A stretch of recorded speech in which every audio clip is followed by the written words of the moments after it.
जिज्ञासु मित्रों, बहुत बहुत अभिनंदन है। स्वागत है आप सभी का इस कार्यक्रम में। प्रत्येक दिवस की भांति आज फिर हम यहाँ पर यह लाइव चर्चा का कार्यक्रम शुरू कर रहे हैं और आज की इस लाइव चर्चा का जो विषय है वह है ध्यान कैसे करें, एकांत में या समूह में। एकांत में ध्यान करना चाहिए या समूह में ध्यान करना चाहिए।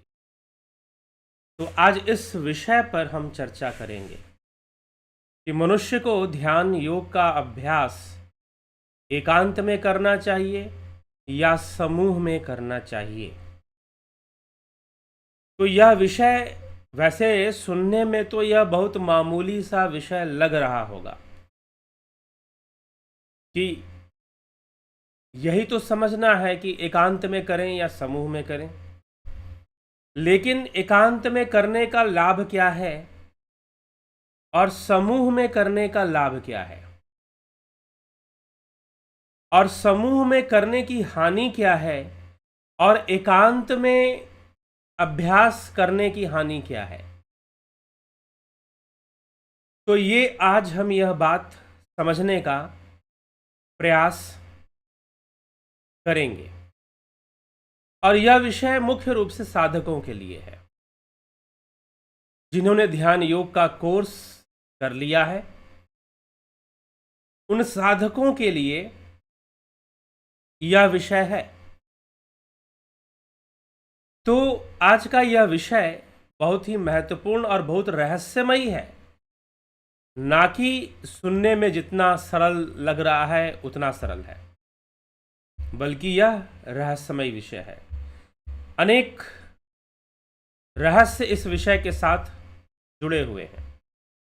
तो हम उन रहस्यों को भी आज समझेंगे और इस बात के महत्व को भी समझेंगे कि ध्यान योग का अभ्यास, साधना का अभ्यास अकेले करना चाहिए या एकांत में करना चाहिए या समूह में करना चाहिए। ग्रुप मेडिटेशन जिसको हम कहते हैं, समूह में अभ्यास करना कैसे करना चाहिए।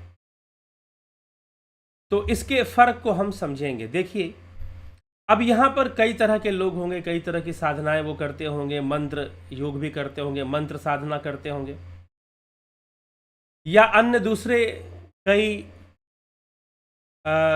चीज़ें हो सकती हैं, कई तरह की साधनाएं हो सकती हैं। देखिए, आप कौन सी साधना करते हैं यह मुझे तो नहीं पता, लेकिन जो लोग ध्यान योग करते हैं, जो पतंजलि के अष्टांग योग पर आधारित धारणा, ध्यान, समाधि की साधना कर रहे हैं,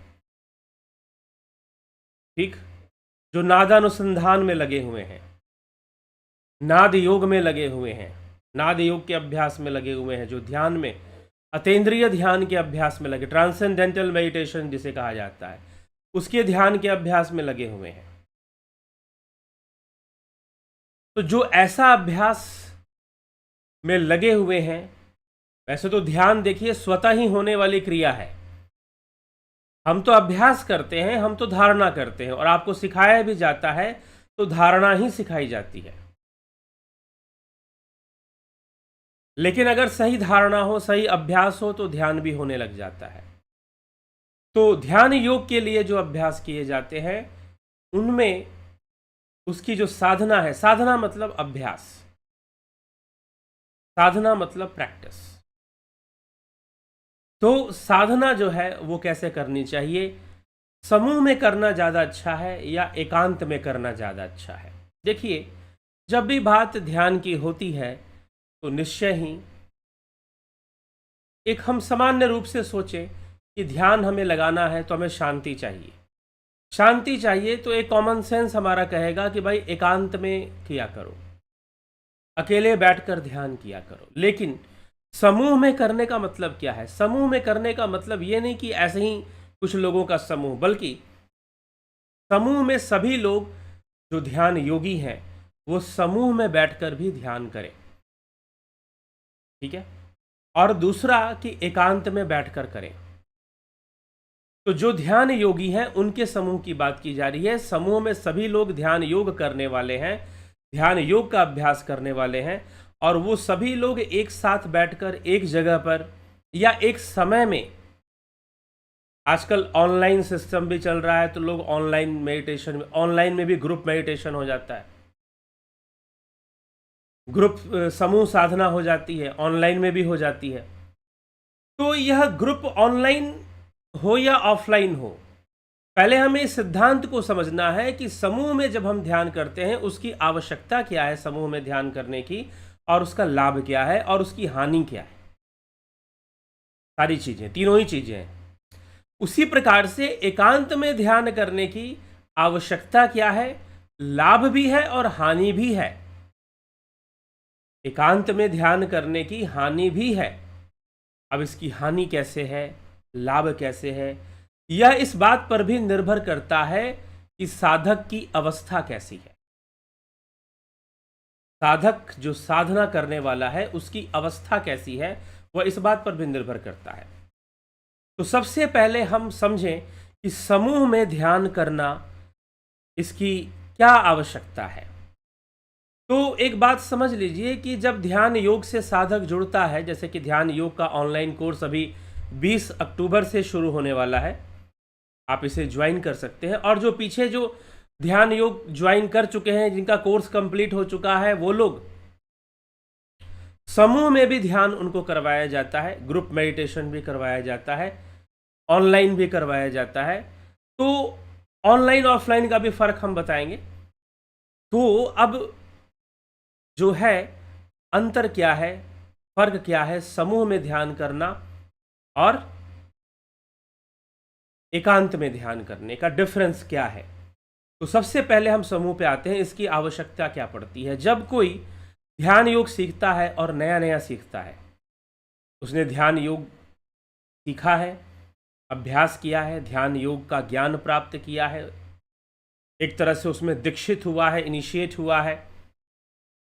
तो जब उसे ध्यान योग का अभ्यास करना है, उसे प्रैक्टिस करनी है ध्यान योग का, तो अब उस ध्यान योग में अगर वो दृढ़ संकल्प है तो बहुत अच्छी बात है, क्योंकि अलग अलग तरह के लोग हैं। तो उस ध्यान योग का अभ्यास करते हुए उसे कई तरह की समस्याएं आ सकती हैं, कई बातें उसे समझ में ही ना आए, कई तरह की अनुभूतियां आए जो उसके मन में अनेकों प्रश्न खड़ा कर सकती हैं, और ऐसा होता है। तो कई तरह की अनुभूतियां आना और प्रश्न खड़ा होना और मन ना लगना, क्योंकि एकांत में अगर मन भी कब ज़्यादा एक्टिव होता है, खाली मन शैतान का घर कहते हैं। अगर आपने अपने मन को किसी कार्य में नहीं लगाया है तो वह शैतान की तरह काम करेगा, अनेकों विचार आपको देगा।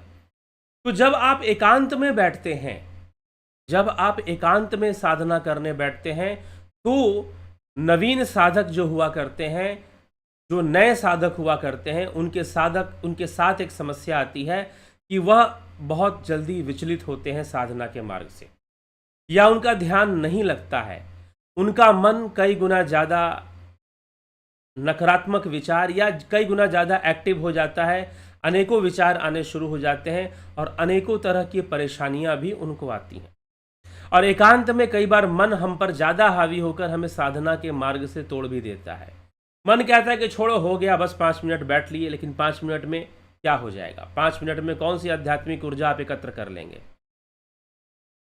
तो मन की जो ताकत है वो बहुत काम करती है। जब आप एक नए साधक हैं, नवीन साधक हैं, आपको ध्यान योग शुरू किए हुए कुछ महीने ही हुए हैं, या 1 वर्ष भी हो गया हो, 2 वर्ष भी हो गया हो, तो आप अपने आप को नया साधक ही मानिए।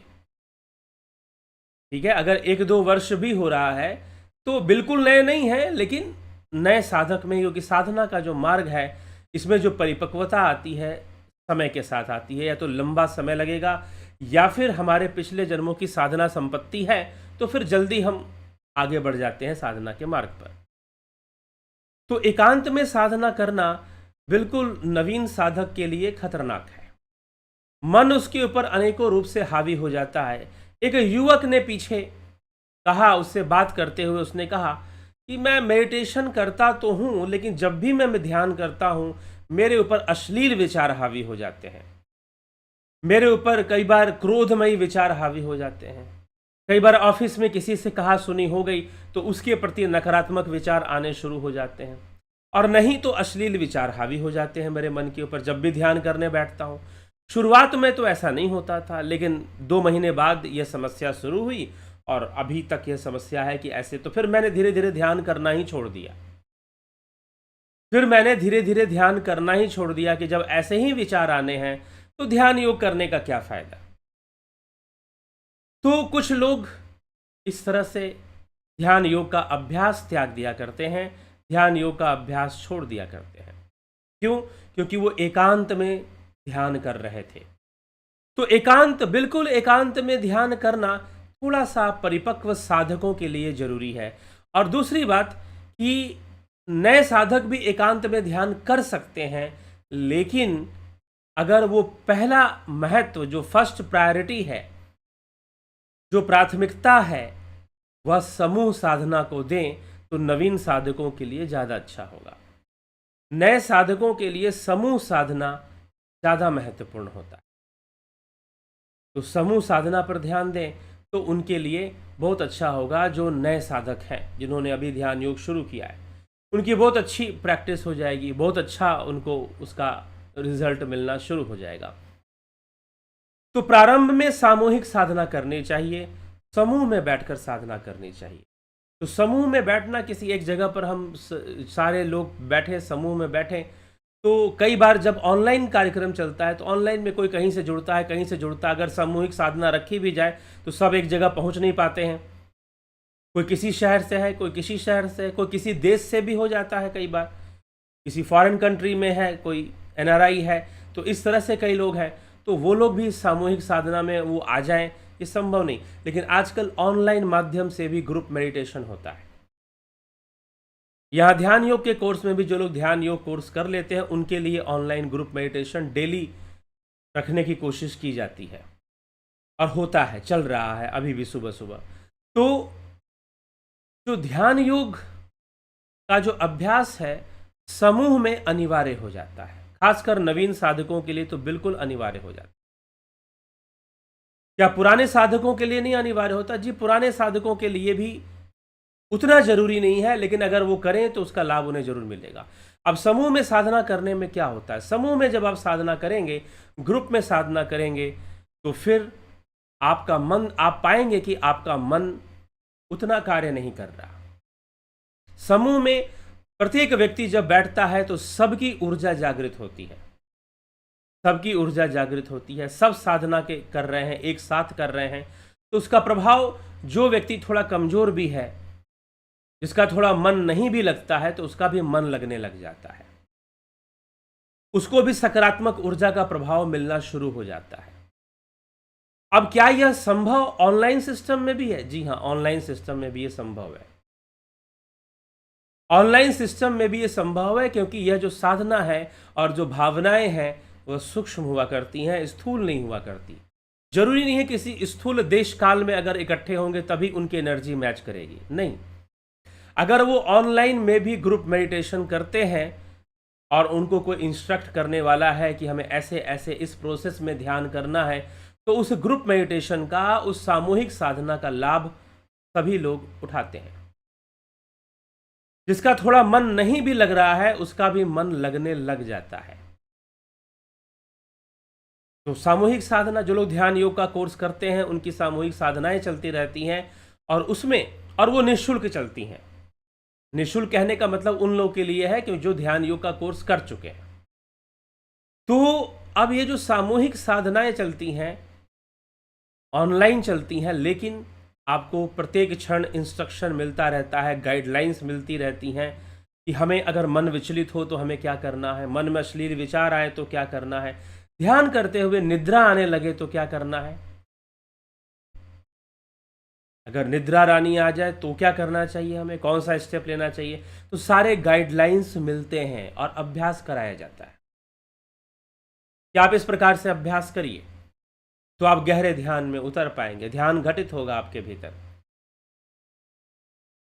तो जो नए साधक हैं वो सामूहिक साधना पर ज़्यादा ध्यान दें तो उन्हें बहुत लाभ होगा। तो सामूहिक साधना में जितने लोग बैठते हैं उन सब की भावनाएं एकाग्र हो रही होती हैं। तो जब वो अपनी भावनाओं के साथ बैठा है तो वह भी इस एकाग्रता से, इस अवस्था से अपने आप को नहीं बचा पाता, और उसे भी लाभ, बचाएगा भी क्यों, बचने वाली यहाँ कोई बात नहीं है, बल्कि उसे भी उसका लाभ मिलना शुरू हो जाता है सामूहिक साधना का। सबकी भावनाएं, सबकी श्रद्धा, सबके विचार और सबका जो ऑरा है वो पॉजिटिव होने लग जाता है और सबको उसका प्रभाव मिलना शुरू हो जाता है। तो सामूहिक साधना में बड़े आराम से साधक अपनी आध्यात्मिक उन्नति को प्राप्त होता है। अब इसलिए सामूहिक साधना अनिवार्य हो जाती है, जरूरी हो जाती है कि साधकगण सामूहिक साधना करें, ग्रुप मेडिटेशन करें। ऑनलाइन चल रहा है तो ऑनलाइन का ही लाभ उठाने की कोशिश करें। अगर ऑनलाइन सुविधा के माध्यम से प्राप्त हो रहा है तो ऑनलाइन ही लाभ उठाने की कोशिश करें। लेकिन अगर हम साधना में दृढ़ होना चाहते हैं तो हमें सामूहिक साधना जरूर करनी चाहिए, हमें ग्रुप मेडिटेशन जरूर करनी चाहिए। प्रारंभ में, स्टार्टिंग में, बिगिनिंग में, फॉर बिगिनर्स ये बहुत जरूरी है। और सब लोग कर रहे होते हैं, इंस्ट्रक्शन मिल रहा होता है, सब लोग कर रहे होते हैं, तो व्यक्ति करने लग जाता है। जो एकांत में नहीं हो पाता है वो सामूहिक साधना में होने लग जाता है और उसकी गति तीव्र हो जाती है। जैसे मात्र साधना की ही बात मत कीजिए, अगर आपको कुछ सीखना है तो जहां 10 लोग, अगर आप अकेले सीख रहे होगे, अकेले अभ्यास कर रहे होगे, तो आपको थोड़ी दिक्कत आएगी, शायद सीखने में दिक्कत आए। लेकिन जहां 10 लोग सीख रहे हैं, 10 लोग कर रहे हैं, उनको देख देख कर आप बहुत कुछ सीख जाओगे, आपको बहुत कुछ समझ में आने लगेगा। तो वैसे ही जब सामूहिक साधना होती है तो सामूहिक साधना में आपको सही तरीके से इंस्ट्रक्शन मिलते हैं और आपके लिए बैठना, समूह में बैठना, क्योंकि सब लोग बैठे हुए, आप अकेले नहीं बैठे हुए। आपके मन को पता है, आपके दिमाग को पता है कि भाई मैं अकेले नहीं कर रहा, मैंने अकेले ज्वाइन नहीं किया है, इतने सारे लोगों ने ज्वाइन किया हुआ है और सभी बैठे हुए हैं, सभी कर रहे हैं, तो आप भी करने लगोगे। तो अभ्यास के लिए, अभ्यास को अच्छा करने के लिए सामूहिक साधना अनिवार्य है, सामूहिक साधना जरूरी है, वो जरूर लोगों को यथा। अब हम आते हैं एकांत साधना। तो इसका मतलब एकांत साधना नहीं करना चाहिए। अगर आप साधना का पूरा लाभ उठाना चाहते हैं तो दिन में एक बार अगर आप सामूहिक साधना में बैठते हैं, ग्रुप मेडिटेशन में, ग्रुप ध्यान योग में बैठते हैं, तो समय निकालकर एक बार आप एकांत में भी बैठें तो बहुत लाभ मिलेगा। फिर क्या होगा कि आपने सामूहिक किया, सामूहिक में आपको एक अच्छे से, एक प्रॉपर वे में गाइडलाइंस आपको मिल गई। अब आपको एकांत में भी सहायता प्राप्त होगी। जब एकांत में बैठोगे तो उस समय भी आपको अच्छा लगेगा। एक भले मानस ने फ़ोन किया मुझे कुछ दिन, उन्होंने कहा कि मैं सुबह वाला ध्यान योग ज्वाइन करता था, बीच में छोड़ दिया मैंने देखा कि मैं खुद से कर लूँगा, ज़रूरी थोड़ी ना है कि मैं ध्यान योग समूह में जो हो रहा है, जो ऑनलाइन ग्रुप मेडिटेशन हो रहा है, उसको मैं ज्वाइन करूँ। मुझे पता ही है, मैंने ध्यान योग का कोर्स कर ही लिया है, तो मैं अपना अलग से कर लूँगा। तो मैंने कुछ दिन ज्वाइन किया और फिर ज्वाइन करना छोड़ दिया और मैं अकेले से साधना करने लगा, अकेले से करने लगा। लेकिन मैंने देखा कि मेरी ध्यान अभ्यास में गिरावट आने लगा, मेरी अनुभूतियाँ, जो ट्रांसेंडेंटल एक्सपीरियंसेस होती हैं, जो अतीन्द्रिय अनुभूतियाँ, दिव्य अनुभूतियाँ होती हैं, उनमें भी कमी आने लगी। मेरा मन भी कम लगने लगा, मेरा मन विचलित सा होने लगा। फिर मैंने देखा कि ये तो भाई ध्यान योग का अभ्यास मुझसे सही से हो ही नहीं पा रहा है। तो फिर से मैंने ग्रुप मेडिटेशन, सामूहिक साधना ज्वाइन करना शुरू कर दिया और फिर मुझे परिपक्वता थोड़ी सी आने लगी, एक गाइडलाइंस मिलना शुरू हो गया, एक एनर्जी मिलनी शुरू हो गई, एक कनेक्शन। जब सामूहिक साधना करते हैं तो मुझे लगता है कि जैसे मैं किसी बड़ी शक्ति के साथ जुड़ गया हूँ, जो कि मुझे बीच में बंद हो गया था, ऐसा अनुभव होना। मैं खुद से ध्यान करता हूँ तो मुझे ऐसा, मैं ऐसे अनुभूति से बच रहा था, नहीं मिल पा रहा था ऐसा अनुभव, लेकिन अब मुझे ऐसा अनुभव फिर से होना शुरू हो गया। फिर से मुझे ऐसा लगने लगा है कि मैं एक बहुत ही ऊपर की, बहुत ही श्रेष्ठ अवस्था की आध्यात्मिक शक्ति से मैं जुड़ते जा रहा हूँ। फिर से मुझे ऐसी अनुभूति होने लगी है और एकांत में भी मैं साधना कर लूँ तो वो भी अच्छे से हो जाता है। तो प्रारंभ में योगियों को, साधकों को सामूहिक तो पक्का करना चाहिए, लेकिन थोड़ा समय निकालकर एकांत में भी बैठ जाना चाहिए। इससे डबल लाभ आपको मिलना शुरू हो जाएगा, डबल स्पीड बढ़नी शुरू हो जाएगी, गति मिलनी शुरू हो जाएगी। नहीं तो सामूहिक करिए और एकांत ना समय मिले तो एकांत मत कीजिए, लेकिन अगर मिलता है समय तो एकांत भी थोड़ा सा कर लेना चाहिए। उसके बाद। ठीक है, तो अब हम ये इस बात को हम समझें और सामूहिक साधना का हम अवश्य ही लाभ उठाएं। चलिए, अब एकांत में साधना कब करनी चाहिए? जब साधक थोड़ा परिपक्व हो जाए। एक तो वो दृढ़ संकल्प हो कि मुझे ध्यान योग किसी भी कीमत पर छोड़ना नहीं है, मुझे अभ्यास करना ही करना है, और उसके लगभग ध्यान योग का अभ्यास करते हुए 4 साल 5 साल तक वो बिता चुका है समय, या उससे ज़्यादा का समय बिता चुका है, तो वो एकांत में बैठे। लेकिन अगर उसे अवसर मिलता है तो वो सामूहिक भी साधना करे। सामूहिक साधना करने से जब श्रेष्ठ योगी सामूहिक साधना में बैठते हैं तो उनका जो ऑरा है, उनका जो प्रभाव है, उससे सभी प्रभावित होते हैं। अर्थात सबको सकारात्मक ऊर्जा प्राप्त होने लग जाती है। सबको सकारात्मक ऊर्जा प्राप्त होने लग जाती है सामूहिक साधना में, ग्रुप मेडिटेशन। तो इसलिए जो श्रेष्ठ साधक हैं उनको फिर भी अगर उन्हें अवसर मिलता है तो सामूहिक साधना में उनको भी बैठना चाहिए। लेकिन जो श्रेष्ठ हो चुके हैं, जो अपनी आप को थोड़ा साध चुके हैं, एकाग्र हो चुके हैं, तो उन साधकों को एकांत में साधना करना चाहिए। एकांत में साधना करने से, क्योंकि सामूहिक साधना में थोड़ा सा एक बंधन रहता है। जो एकांत में हमारी तीव्र गति हो सकती है वो शायद सामूहिक में नहीं हो सकती है। किसके लिए? जो श्रेष्ठ कोटि के साधक है, जो श्रेष्ठ कोटि के साधक है उनके लिए। और जो नहीं है, जो प्रारंभिक है, जो बिगिनर्स हैं, उनका फोकस सामूहिक साधना में ज्यादा होनी चाहिए। एकांत में वो समय दें तो अच्छी बात है, और अगर ना मिले समय एकांत में तो उन्हें सामूहिक साधना तो जरूर से जरूर कर लेना चाहिए। किसके लिए कह रहे हैं? जो बिगिनर्स हैं, जिन्होंने नया नया ध्यान योग सीखा है, समझा है और अभ्यास में लगे हैं, उनके लिए। तो उनको चाहिए कि वो सामूहिक ध्यान योग पर, सामूहिक साधना पर ज़्यादा फोकस करें, तो उनको ज़्यादा लाभ मिलेगा इसके बजाय कि एकांत में। ठीक, तो एकांत में साधना करना सबके लिए नहीं होता है, खास करके नवीन साधकों के लिए तो बिल्कुल नहीं होता है। तो लेकिन जो आगे बढ़ चुके हैं वो एकांत पर जोर दें, और थोड़ा समय मिले तो सामूहिक भी करें। सामूहिक करने से उनको लाभ मिलेगा। कई बार लंबा समय भी हो जाता है लोगों को साधना करते हुए, 5-6 साल 10 साल भी हो गए, लेकिन फिर भी उनकी दृढ़ता नहीं बन पाती।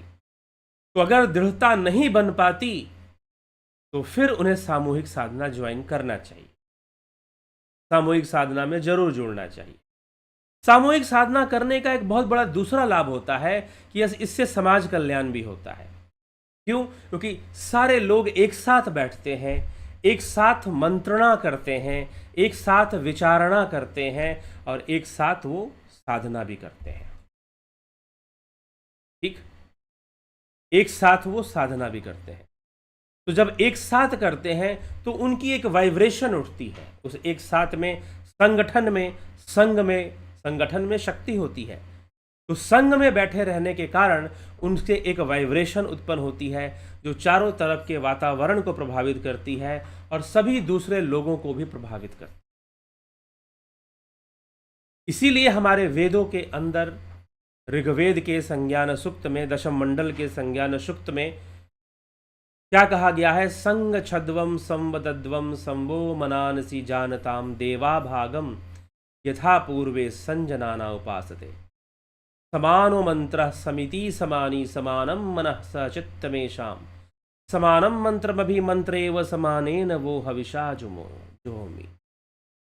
समानीव आकूति समाना हृदयानिव समानमस्तु वो मनो यथा व सुसहासति।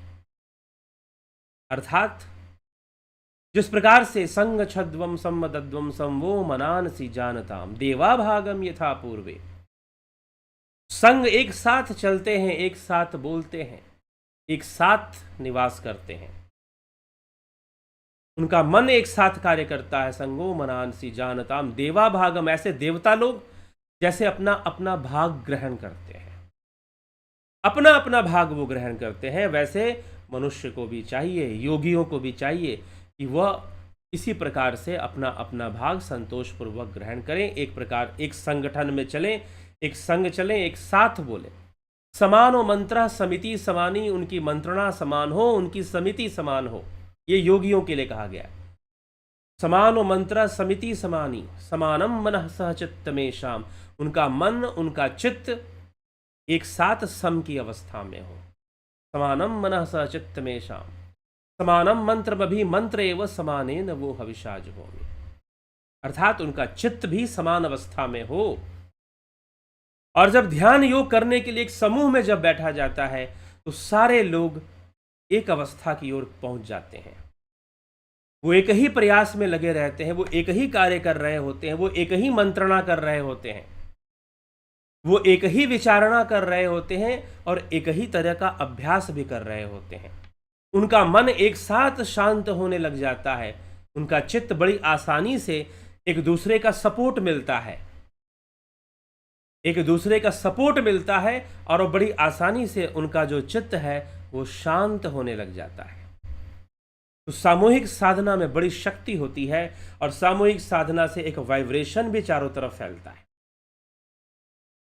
जो पूरे समाज को जागृत करता है। अब मान लीजिए कि ऑनलाइन ही कर रहे हैं, एक समय पे कर रहे हैं, लेकिन सब लोग, इतने सारे लोग, अगर 100 लोग एक साथ कर रहे हैं, अगर 100 लोग एक साथ ऑनलाइन साधना कर रहे हैं, तो वो सब के सब लोग एक ही टाइम पर, भले ही अलग अलग जगहों पर हों, लेकिन एक ही समय पर बैठते हैं। तो ऐसा नहीं कि उसका प्रभाव नहीं पड़ेगा, उसका भी प्रभाव जुड़ना शुरू हो जाता है, उसका भी प्रभाव मिलना शुरू हो जाता है। तो एक ही साथ वो बैठते हैं, तो एक साथ बैठने के कारण एक आध्यात्मिक ऊर्जा प्रकट होती है सबके हृदय से, सबके चक्रों से, सबके अंदर से, और एक दूसरे का सपोर्ट भी करती है और वो आगे भी बढ़ती है। दूसरे जो लोग हैं उनको भी इसका प्रभाव मिलना शुरू हो जाता है, उनको भी इसका लाभ मिलना शुरू हो जाता है। ठीक है, तो हमें यह विचार करना चाहिए। लेकिन अब यह नहीं भूल जाना चाहिए कि हम हमेशा हम सामूहिक कर रहे हैं तो एकांत में नहीं करेंगे। सबसे अच्छा क्या है, साधना करने का तरीका क्या है कि अगर आपको अवसर मिल रहा है सामूहिक साधना करने का तो आप सामूहिक भी करिए और फिर आप थोड़ा समय निकालकर अपने से एकांत में भी बैठिए। जब दोनों एक साथ चलेगा तो कई गुना ज्यादा लाभ मिलेगा।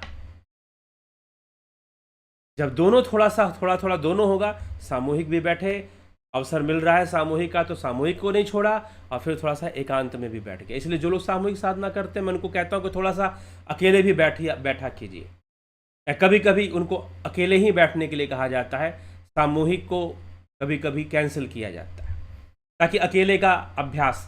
तो मेरा अनुभव ये है कि अगर आदमी सिर्फ जो बिगिनर साधक हैं, जिनको ध्यान योग से जुड़े हुए कम समय हुए या किसी भी प्रकार की वो साधना कर रहे हैं, तो जो है जुड़े हुए अभी नए हैं, कुछ वर्ष हुए हैं या कुछ महीने हुए हैं, कुछ दिवस हुए हैं, तो वो जो है सामूहिक साधना भी करें और थोड़ा समय निकालकर एकांत में बैठें। लेकिन जिनके साथ कुछ ज़्यादा समस्या है, कुछ लोगों के साथ ज़्यादा समस्या है, एक महानुभाव ने कहा कि जब मैं अकेले साधना करके बैठता हूँ तो मुझे जमाइयाँ बहुत आती हैं, मुझे उबासियाँ आती हैं, मेरा मन अशांत रहता है, बड़ी अजीब सा मेरा सिर भारी रहता है। लेकिन जब भी मैं समूह में बैठता हूँ, ये ऑनलाइन मेडिटेशन में भी बैठता हूँ, तो ऐसा कुछ भी नहीं होता, बड़े आराम से साधना हो जाती है। तो जिनको कुछ इस तरह की समस्याएं हैं, मन जल्दी हावी हो जाता है एकांत साधना में, तो फिर उनको चाहिए कि वो सामूहिक साधना का लाभ जरूर उठाएं, उसमें जरूर जुड़ने की कोशिश। हाँ, यहाँ पर जो मैं सामूहिक साधना हम लोग जो यहाँ पर करते हैं वो उन लोगों के लिए होता है जिन्होंने ध्यान योग का कोर्स कर लिया है, सिर्फ उन्हीं को जोड़ा जाता है। ये मैं किसी के प्रश्न पर मैं उसका उत्तर दे रहा हूँ। एक महानुभाव का बड़े ही तीव्र जिज्ञासा वाला प्रश्न था कि कैसे, मतलब कि कभी लगता है कि ग्रुप में क्या करना, अकेले ही बैठते हैं। नहीं जी, दोनों का अपना अपना महत्व है, और अगर दोनों चल पड़े एक साथ तो और अच्छा लाभ होगा। हाँ, जब हम परिपक्व हो जाते हैं, हम नाद लय को प्राप्त करना शुरू कर देते हैं, नाद में हमारा लय शुरू हो जाता है और हम बहुत दृढ़ हो जाते हैं, हम आनंद का स्पर्श कर लेते हैं। तो जो व्यक्ति आनंद का स्पर्श कर लेता है, नाद लय का अनुभव कर लेता है, तो फिर तो वो इस चीज़ के पीछे भागता है, वो तो कभी इस चीज़ को छोड़ नहीं सकता, छोड़ नहीं सकता। लेकिन वैसे उच्च कोटि के साधक भी कई बार सामूहिक साधना करते हैं। क्यों? क्योंकि वो भी लोगों की ऊर्जा से लाभ उठाते हैं और उनकी जो श्रेष्ठ ऑरा है उससे दूसरे लोग लाभ उठाते हैं। ठीक है, उनकी जो स्ट्रांग ऑरा है, स्ट्रांग वाइब्रेशन है, क्योंकि उन्होंने साधना बहुत कर ली है, वो लय की अवस्था तक पहुंच गए हैं, वो आनंद का अनुभव कर रहे हैं, तो उनकी उनकी स्ट्रांग वाइब्रेशन, उनकी स्ट्रांग ऑरा का दूसरे लोग लाभ उठाते हैं और वो भी सामूहिक रूप से सभी लोगों के पॉजिटिव ऑरा से वह भी। तो यह एक तरह से सामूहिक साधना, एक दीप जला तो दूसरा भी जला, तीसरा भी जला, चौथा भी जला, सब जलते जलते हैं।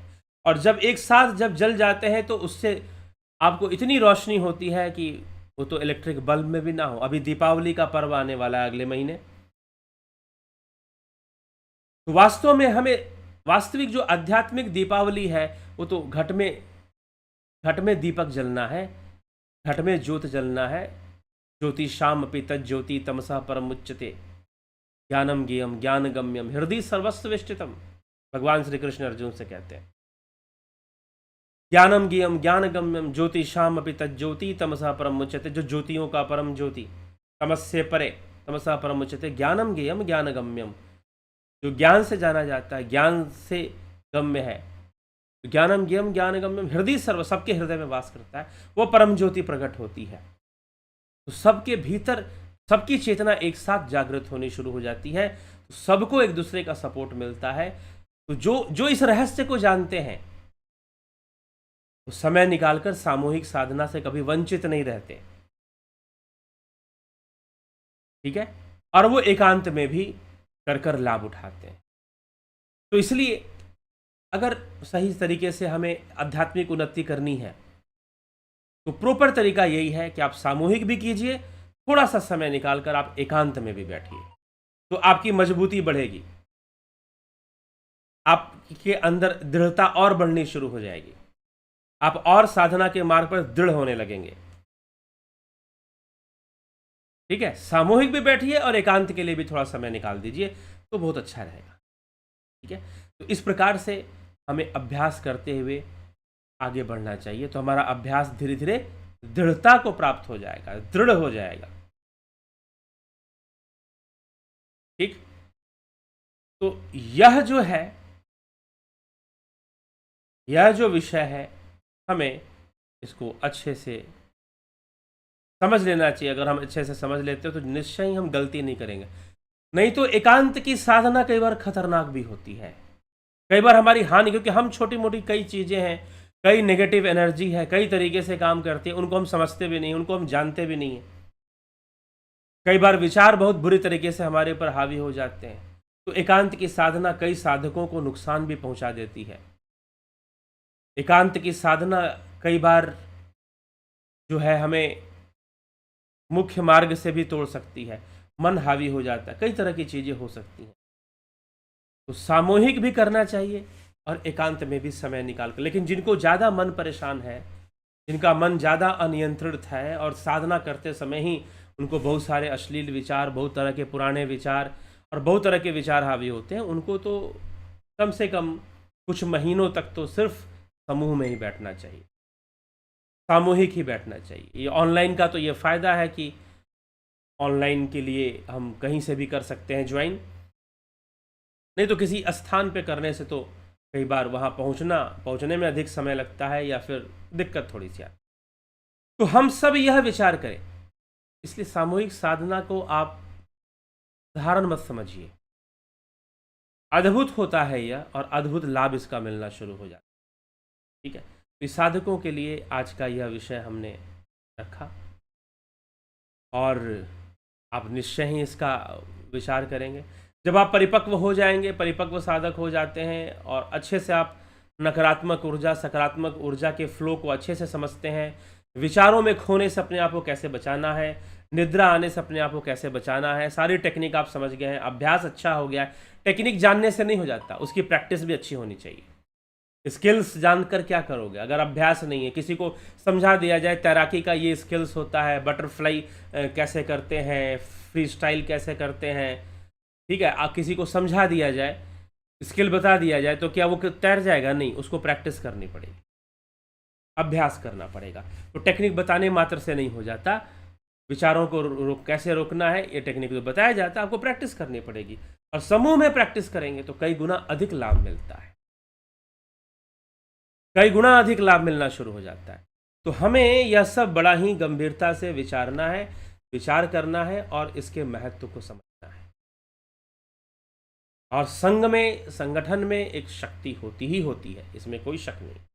तो विचार करना है हमें, विचार करके इसका लाभ उठाना है। तो ध्यान योग, जो लोग ध्यान योग का लाभ उठाना चाहते हैं, ध्यान योग का कोर्स 20 अक्टूबर से शुरू होगा। ज्वाइन करना चाहते हैं कर सकते हैं, अभी भी ज्वाइनिंग इसकी शुरू हो चुकी है। ज्वाइन करना चाहते हैं कर सकते हैं। फिर प्राकृतिक चिकित्सा का कोर्स भी 20 अक्टूबर से, दर्शन का कोर्स भी 20 अक्टूबर से शुरू होगा और योगा टीचर का कोर्स 11 अक्टूबर से यह शुरू होने वाला है। तो 5 मंथ का कोर्स है यह, स्टार्टिंग फ्रॉम 11 अक्टूबर 2023, 5 महीने का कोर्स है। आप योगा, इसके बारे में आप जानकारी चाहते हैं तो आप संपर्क कर लीजिए इस नंबर पर, या कोर्सेज को ज्वाइन करना चाहते हैं तो आप इस नंबर पर संपर्क करेंगे।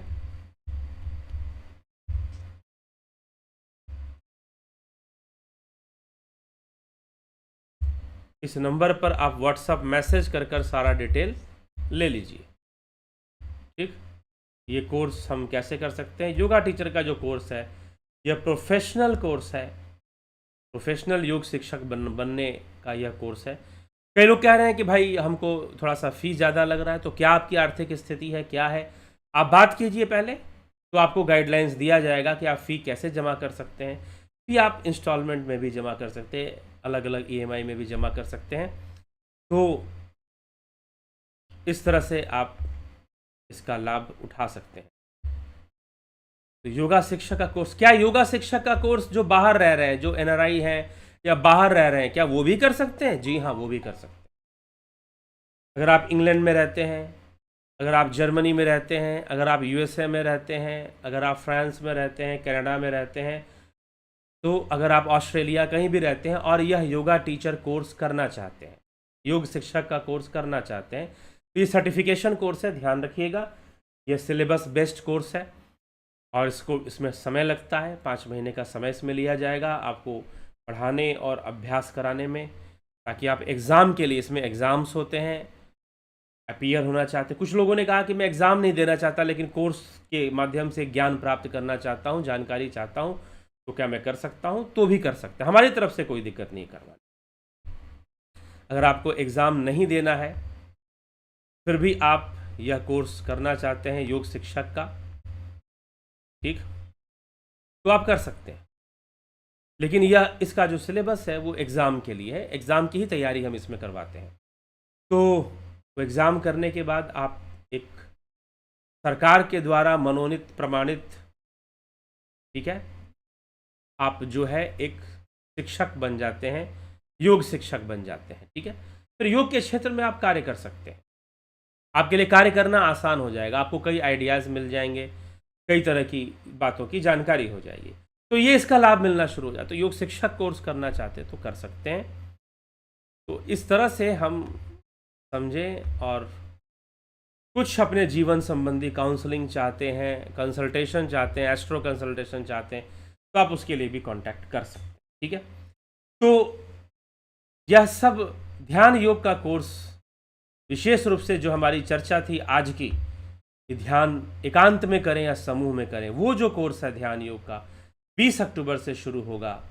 और ये अलग अलग कोर्सेस हैं, ध्यान योग एक अलग कोर्स है, फिर प्राकृतिक चिकित्सा एक अलग कोर्स है, फिर दर्शन का एक अलग कोर्स है, फिर योगा शिक्षक का एक अलग कोर्स है।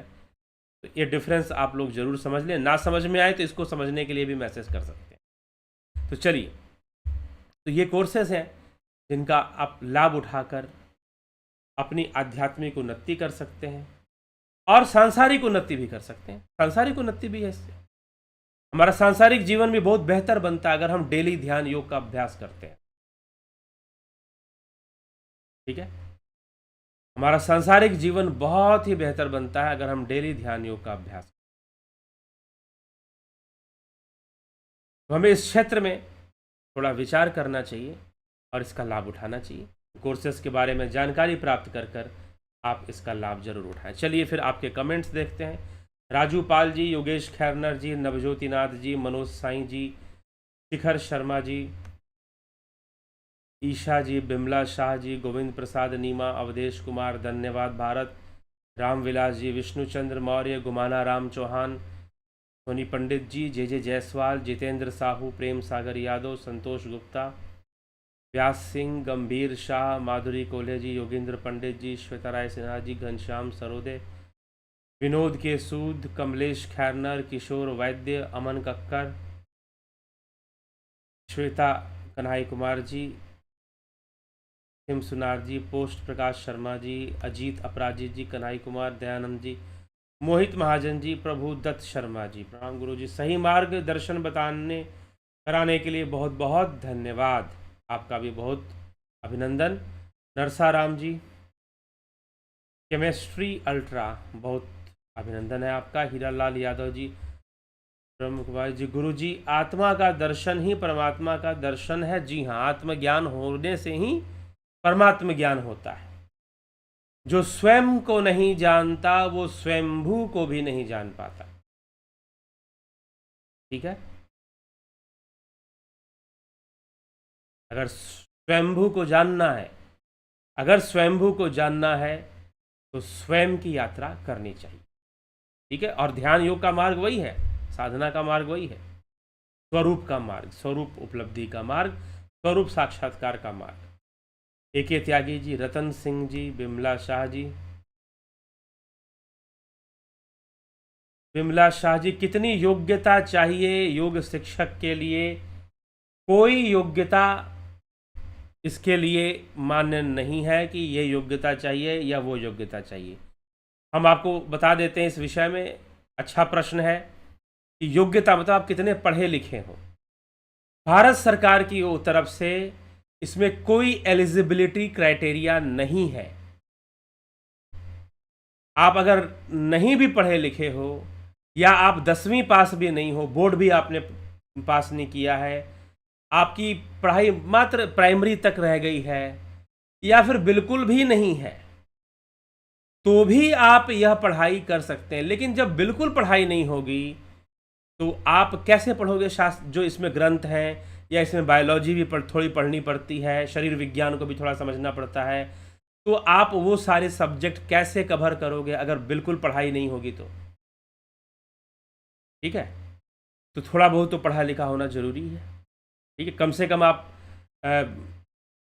भाषा को अच्छे से पढ़ सकें, लिख सकें, नोट्स बना सकें, क्योंकि एग्ज़ाम की प्रिपरेशन करनी है तो एग्ज़ाम के लिए तो आपको नोट्स बनाना भी पड़ेगा। तो नोट्स बनाएंगे, लिखेंगे, तो लिखने का अभ्यास होगा तभी तो लिख पाएंगे ना। ठीक है, तो यह सब बातें यहाँ पर थोड़ी सी आ जाती हैं।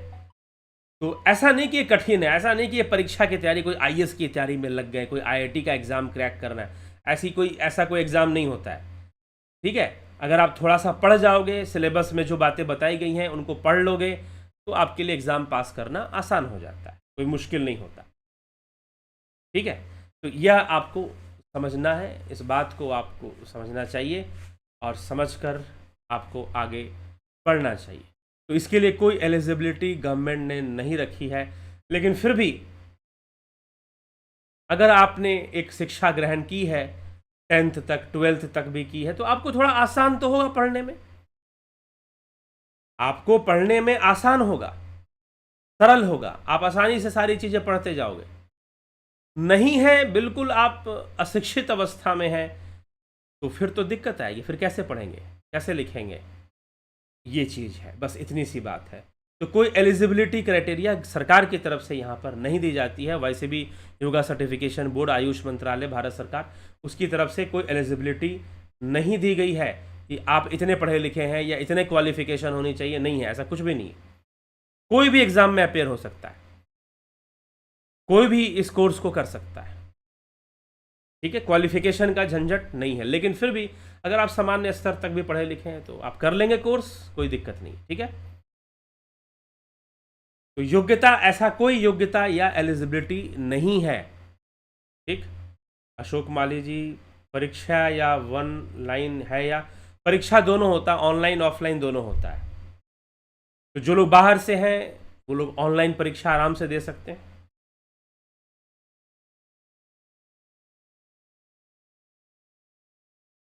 गुरुजी, क्या नाभि चक्र गर्म क्यों होता है? गर्म हो सकता है अगर अग्नि तत्व वहां पर है। नाभि चक्र में अग्नि तत्व वहां होता है तो अग्नि की मात्रा बढ़ेगी तो गर्म हो सकता है। कुछ बीमारी हो सकती है, चक्रों में असंतुलन आ गया होगा तो भी गर्म हो सकता है। तो उस असंतुलन को ख़त्म करना चाहिए। उम्र कितनी होनी चाहिए? उम्र का भी इसमें कोई फिक्स एज का सिस्टम इसमें नहीं दिया गया कि कितनी उम्र होनी चाहिए। आप 60 साल की उम्र के भी हैं तो भी इस कोर्स के लिए अप्लाई कर सकते हैं, ठीक है। हाँ, मिनिमम उम्र की लिमिट है, 18 साल से कम उम्र के लोग अप्लाई नहीं कर सकते।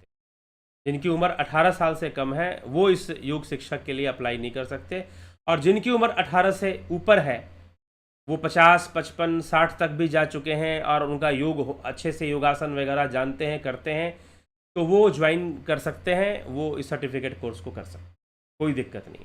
हाँ, अब कोई 70, 75 से ऊपर जा रहा है तो बेचारे का शरीर ही उस स्थिति में नहीं रह पाएगा कि वो बहुत ज़्यादा, हालांकि इसमें ऐसा कोई टफ योग आसन वगैरह नहीं होता है।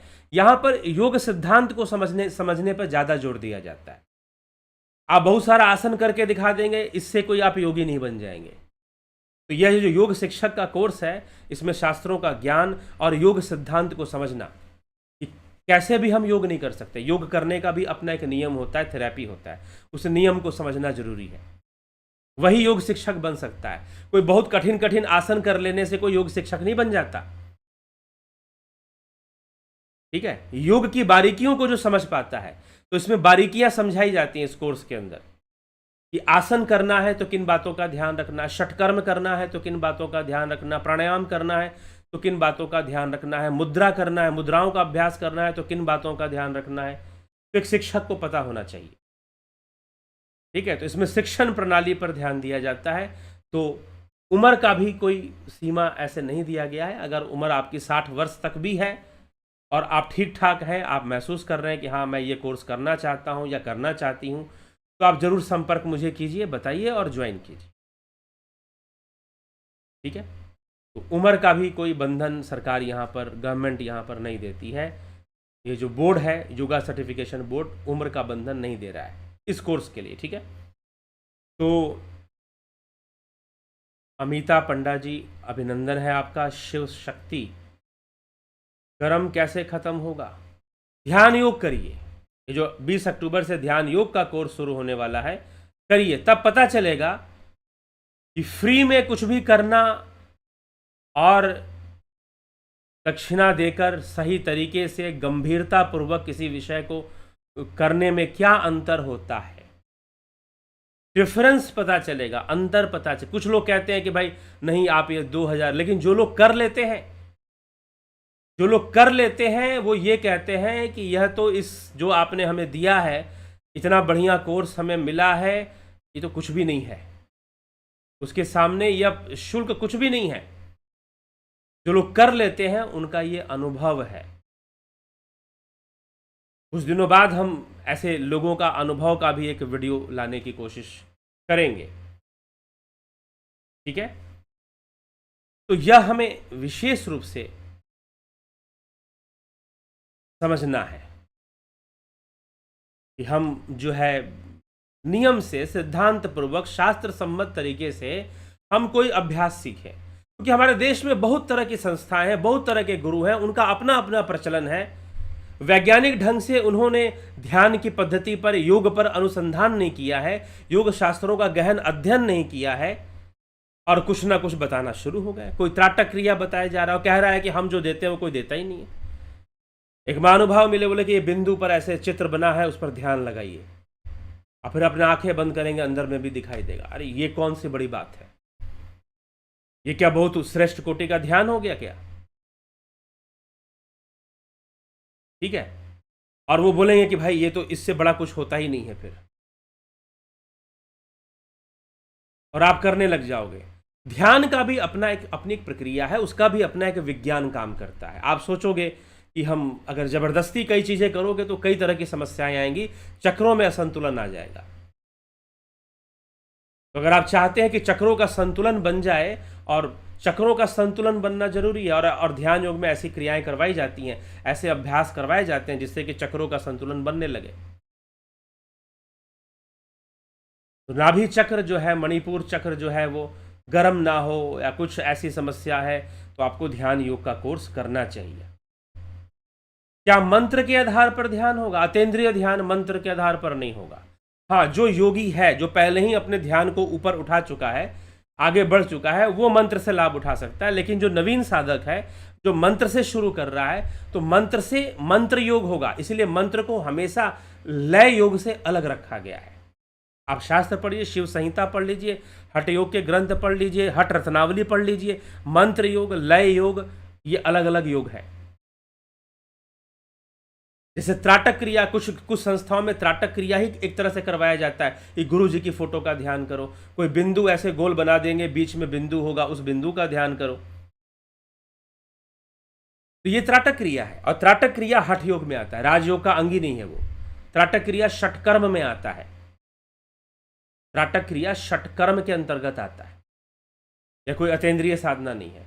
तो अतीन्द्रिय ध्यान में पहुंचने के लिए, नाद लय, नाद योग तक पहुंचने के लिए मंत्र, प्रारंभ में हम मंत्र का सहारा ले सकते हैं, लेकिन हम अगर मंत्र में आसक्त हो जाएंगे या मंत्र को ही पकड़ लेंगे, यह मंत्र ही सब कुछ है, जैसे गुरु जी लोग बांध देते कि बेटा यही मंत्र सब कुछ है अब तुम्हारे जीवन में,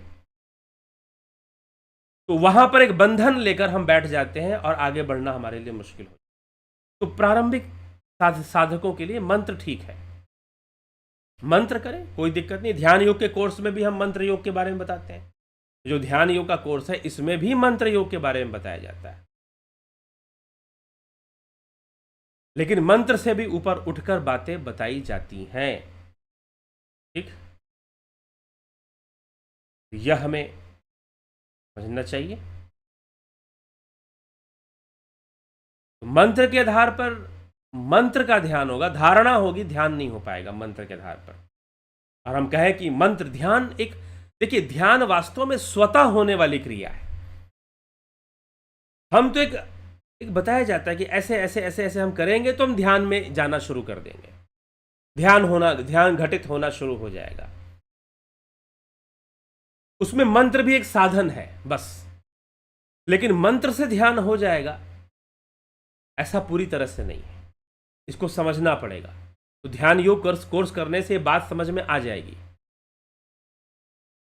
कि मंत्र एक प्रारंभिक साधना का साधन मात्र है, हम उसका अभ्यास करें। लेकिन अगर हम अतीन्द्रिय ध्यान में उतरना चाहते हैं, अतीन्द्रिय ध्यान में हम पहुंचना चाहते हैं, तो हमें निश्चय ही ध्यान योग का यह जो कोर्स दिया जा रहा है, इसको हमें समझने की कोशिश, इसको प्राप्त करने की कोशिश हमें करनी चाहिए। रामविलास जी सर, ध्यान योग अमूल्य संपत्ति है, इसकी तुलना किसी सांसारिक धन दौलत संपत्ति से नहीं किया जा सकता है। रामविलास जी ने ध्यान योग का कोर्स किया हुआ है और नियमित अभ्यास करते हैं, सामूहिक अभ्यास भी कर लेते हैं। तो जो लाभ उठा रहे हैं तो वो निश्चय ही लाभान्वित हो रहे हैं ध्यान योग के अभ्यास से। तो आप भी लाभान्वित होइए, आप भी इसको प्राप्त कीजिए। तो कोर्सेस को ज्वाइन करना है तो दिए हुए नंबर पर संपर्क कर व्हाट्सएप मैसेज कर आप उसकी डिटेल ले सकते हैं। इसी के साथ अब हम विराम देंगे और कल फिर मिलेंगे 9 PM लाइव चर्चा में। अभी विदा लेते हैं, बहुत बहुत आभार आप सभी का। आपको ये जानकारी जरूरी लगे, बेहतर लगे तो आप शेयर भी करें, सब्सक्राइब कमेंट भी जरूर किया, लाइक भी जरूर किया। बहुत बहुत आभार आप सभी का। ओम तत्सत।